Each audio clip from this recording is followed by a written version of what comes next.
स्वांग रचाकर भले घर की औरत बनना चाहती है। आखिर चला दिया चक्कर उस बेचारे रवि पर। कम साथ बाजारू औरत। हम बाजारू औरतें सेठ, तुम जैसों की घरेलू औरतों से तो बेहतर ही है ना। तुम तो अपनी औरतों से कुछ भी मनमानी करते हो और हमें रुपए भी देते हो और तलवे भी चाटते हो। कम सर्फ, अपनी औकात से बाहर निकल रही। औकात देखनी है सेठ?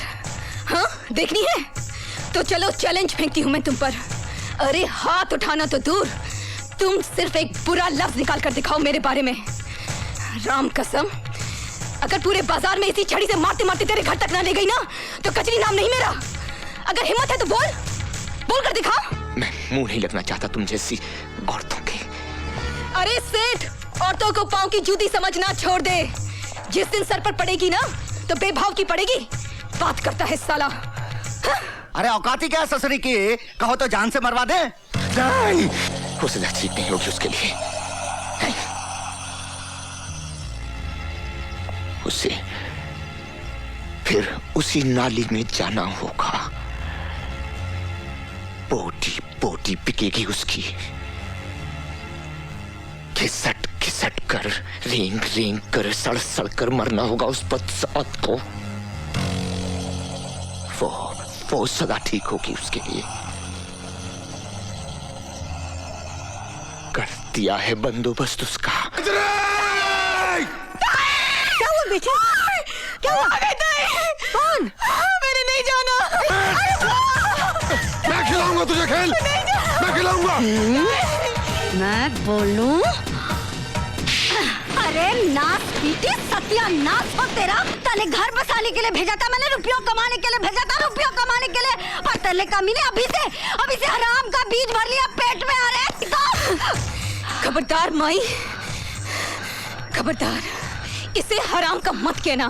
मैं हूँ हराम की तो मैं हूँ, क्योंकि न तन्हें पता है न मने पता है कि मेरा असली बाप कौन है। ये तो एक शरीफ इंसान का बच्चा है जिसने प्यार किया है मुझसे। हाय हाय हाय हाय, मैं तो बोलूं प्यार करे है तन्ने, घरवाली समझे है तन्ने। अरे हराम की, जाके बोल असलियत बता के तू धंधे वाली है, नाचने वाली है, तब देखूं कितना प्यार करे है वो तुझे। हराम की जाई। मैं तो बोलूं संता, मिटा दे हराम के इस बीज को। तेरी तो कमीने। खबरदार संता, हाथ भी लगाया तो काट के फेंक दूंगी। तो जैसे 25 को सीधी कर चुका हूं मैं अब तक। टांगे तोड़कर डेरे में भी डाल दूंगा ना तो भी घाटे में नहीं रहूंगा। अरे ना रहे नाचने लायक, 20-25 दिन भूखी रहेगी तो खुद ही दिमाग ठिकाने आ जाएगा। ए बस रख कस के पकड़ के तो रख। पहले इस बला को निपटा दो जिसकी वजह से इतना कूद रही है। कन्ने काट जा वरना यहीं के यहीं खेल जाऊंगा। क्या लगती है तेरी? मेरे होने वाले बच्चे की माँ।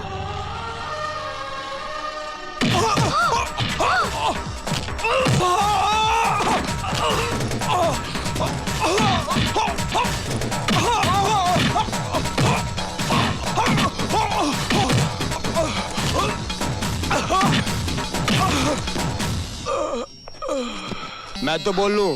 ना हुकुम, आप कुछ ना बोलो जी। टन टन टन टन टन तारा चलती है क्या 9 से 12। ये ले नहीं, ये ले।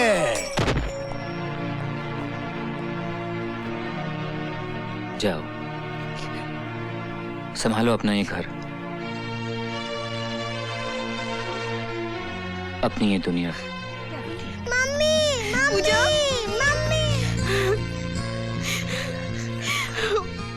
हमने कभी मत छोड़ के जाना मम्मी, मैं नहीं रह सकती। नहीं बेटे, नहीं, नहीं जाऊंगी, नहीं जाऊंगी, नहीं जाऊंगी, नहीं जाऊंगी। बस रवि, बस, मैंने उसे आगाह किया था, मैंने सिंघाल को आगाह किया था। मैं म्युनिसिपल कमिश्नर मिस्टर सत्यप्रकाश का केस फिर से खोलने जा रहा हूँ कि मिस्टर सत्यप्रकाश ने जेल में आत्महत्या नहीं की थी, उनकी हत्या करवाई गई थी। और मैं इन सफेद पोशों के काले कारनामों को सारा कच्चा चिट्ठा कल अदालत में खोल कर रख दूंगा। पूरे सबूतों के साथ। नहीं, ये नहीं हो सकता। रवि के पास हमारे खिलाफ जो भी सबूत हैं वो खत्म होने चाहिए। सिंघाल साहब, हमने तो रवि का पूरा ऑफिस छान मारा, लेकिन हमारे फाइलें, हमारे कागजात, ऑफिस सब गायब है। कहीं हमारा नक्शा न पलट जाए।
माँ जी, करण भैया ने पुलिस की हिरासत से भागकर अच्छा नहीं किया।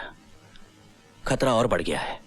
हाँ, खतरा तो बढ़ गया है, क्योंकि रवि वर्मा करण के पिताजी का केस फिर से खुलवा रहा है ताकि उन्हें झूठे कलंक से मुक्ति मिल जाए। अगर ऐसे में कहीं करण नहीं, अगर करण का सामना रवि से हो गया तो वो उसे जिंदा नहीं छोड़ेगा।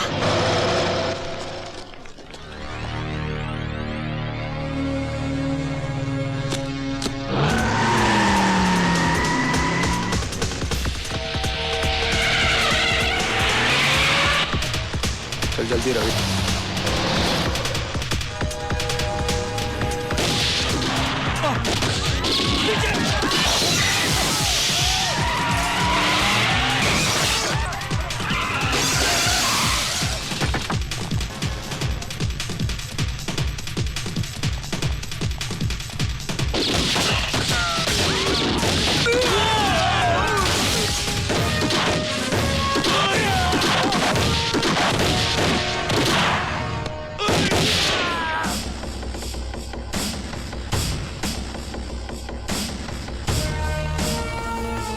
मैंने कहा था ना वकील, मैं तुझे जिंदा नहीं छोड़ूंगा। नहीं करण, मार डालो मुझे मारकर तुम अपनी पिता की मौत का बदला तो जरूर ले लोगे, लेकिन मेरी वजह से जो दाग उनके चरित्र पर लगा है वो तो वहीं मिटेगा, उसी अदालत में जहां वो लगा था। क्या तुम मुझे चंद घंटों की मोहलत नहीं दे सकते कि मैं वहां जाकर उन्हें बेगुनाह साबित कर दूं? उसके बाद तुम जो सजा मुझे देना चाहोगे ना, मैं उसे हंस के कबूल कर लूंगा। हाँ करण, रवि ठीक कह रहा है। यह अदालत में उन्हीं लोगों का भांडा फोड़ने जा रहा है जो तुम्हारे पिता की मौत के भी जिम्मेदार हैं, और वो लोग इसे अदालत तक पहुंचने नहीं दे रहे।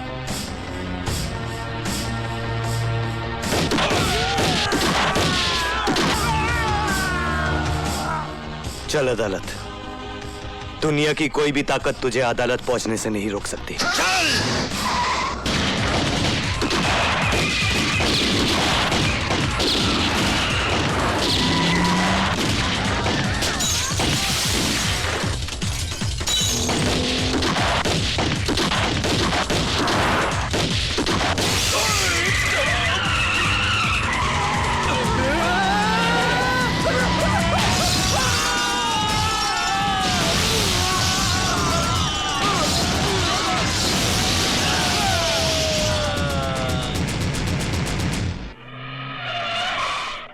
बस बस बस, रुक जाओ रवि बाबू, रुक जाओ। यहाँ तक आ गए, बहुत आ गए। अब इस रेखा को मत लांघना। एक रेखा ही तो लांगी थी सीता मैया ने। आधी रामायण दुखों में गुजर गई।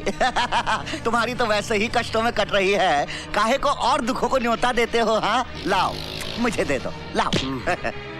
बात रामायण की करते हो और इतना भी नहीं जानते कि जब रावण को जलाया जाता है तो उसके साथ साथ कुंभकर्ण और मेघनाथ भी जलकर खाक हो जाते हैं। पता था मुझे, पहले से ही पता था कि अच्छी तरह से समझाने पर भी नहीं ना समझेंगे आप। इसलिए दूसरा बंदोबस्त भी किया हुआ है। हेलो, लीजिए सुनिए, अपनी पूजा बिटिया की प्यारी प्यारी आवाज सुनिए। सुनो। हेलो बेटा। छोड़ बच्ची को। कभी नहीं, अगर बच्ची को कुछ हो गया तो छोड़ूंगी नहीं मैं तेरे को। पूजा, अरे शाबाश। पूजा रोती नहीं। अब यूँ समझ लो कि अदालत में जाके आपने बैग खोला नहीं, कि आपकी पूजा बिटिया आई है।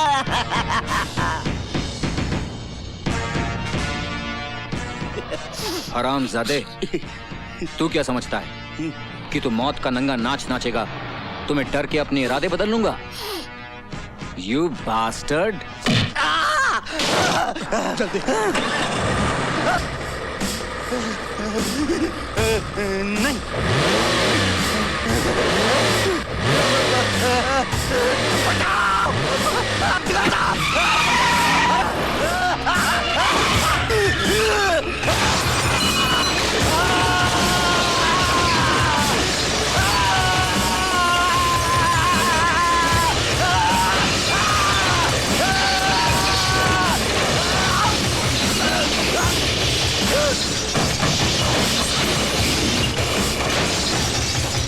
मुझे कुछ समझ में नहीं आ रहा मिलॉर्ड, क्या आज कमिश्नर सत्यप्रकाश को चरित्रवान साबित करके मिस्टर रवि वर्मा क्या हासिल करना चाहते हैं, जबकि एक दिन खुद इसी अदालत में खड़े होकर इन्होंने कमिश्नर सत्यप्रकाश को रिश्वतखोर साबित किया था और हमने इनकी जोरदार दलीलों पर तालियां बजाई थी। काश आपने वो तालियां नहीं बजाई होती। काश जिस दिन मैंने पहली बार झूठ को जिताया था और सच को हराया था, लोगों ने तालियों के बजाय मेरे मुंह पर थप्पड़ मार दिए होते तो आज ये नौबत नहीं आती। और अब तो ये आम बात है मिलॉर्ड कि झूठ बोलने वाले को ताली मिलती है और सच बोलने वाले को थप्पड़। और उस दिन यही हुआ था मिलॉर्ड। उस दिन मेरी झूठी दलीलों को सुनकर लोगों ने वाह वाह की थी और उस संत जैसे आदमी पर पत्थर मारे। और वो उधर जो मेरी मां बैठी हुई ना जज साहब, उसने मुझसे कहा था कि उस देवता को पत्थर मारने वाले हाथ लोगों के नहीं थे, मेरे थे। और उसने बिल्कुल ठीक कहा था जज साहब, ठीक उसी तरह जैसे सत्यप्रकाश जी का कत्ल फांसी के फंदे से नहीं हुआ था। उस कत्ल के असली मुजरिम वो थे जिन्होंने फंदे बनाने वाले हाथों को खरीदकर उनका खून करने के लिए भेज दिया। भाषण बहुत हो गया मिस्टर रवि वर्मा। अगर आपके पास कोई नाम है और उसके खिलाफ कोई सबूत है तो पेश कीजिए, वरना खामखा अदालत का वक्त बर्बाद मत कीजिए। हाँ है, मेरे पास हर वो सबूत है। लीजिए उनके सारे काले कारनामों का कच्चा चिट्ठा मैं आज अदालत के सामने पेश करता हूं।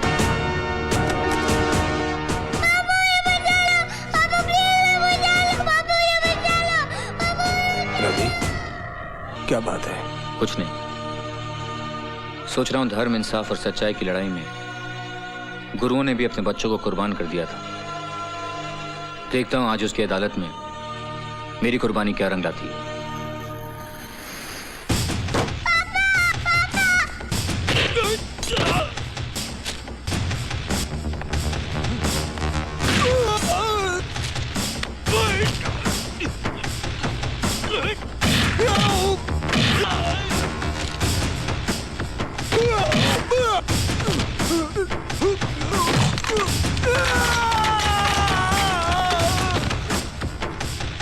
छोड़ बच्ची को, बहुत बुरा होगा तेरा। छोड़ बच्ची को, कभी नहीं। छोड़ दे बच्ची को, छोड़। बुरा। पूजा।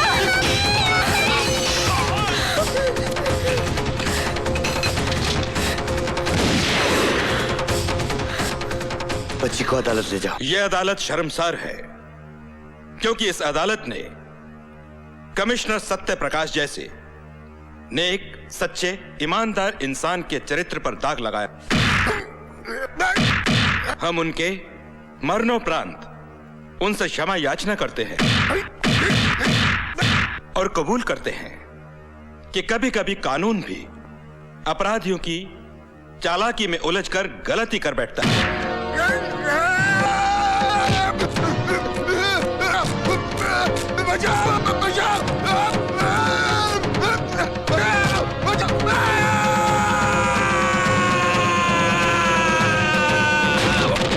अदालत ये हुक्म जारी करती है कि कमिश्नर सत्य प्रकाश के खून के इल्जाम में तेजेश्वर सिंघाल को फौरन हिरासत में लिया जाए और इन पर बाकी मामलों के मुकदमे चलाए जाएं। रवि, पूजा।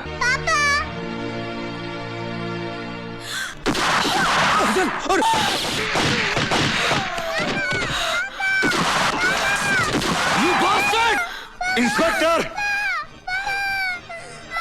आगे मत बढ़ना।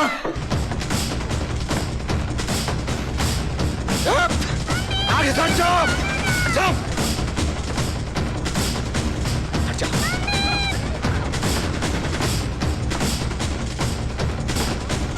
हट जाओ आगे से।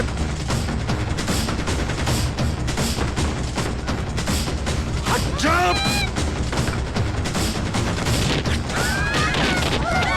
सिंघाल, पूजा को छोड़ दे। सिंघाल, अपने आप को कानून के हवाले कर दो। तुम यहां से बचकर नहीं जा सकते। होश करो, मैं कहता हूं।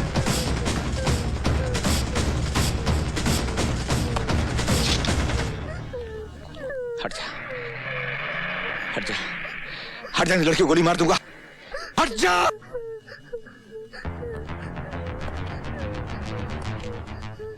इंस्पेक्टर, बंदूक फेंक दे और अपने आदमियों से कह दे कि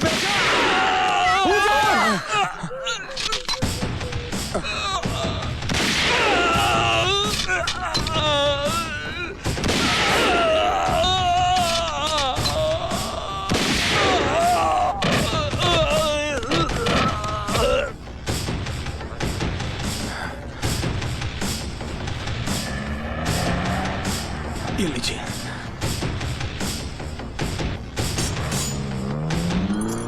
चलिए करण भैया। मेरा हिसाब फिर भी तुझ पर बाकी है वकील। हाँ मुझे याद है, लेकिन इसके लिए तुम्हें जेल से छूट के आना पड़ेगा। और तू क्या समझता है, कानून मुझे छोड़ देगा? नहीं। हाँ, छोड़ भी सकता है, बशर्ते तुम्हें कोई अच्छा सा वकील मिले।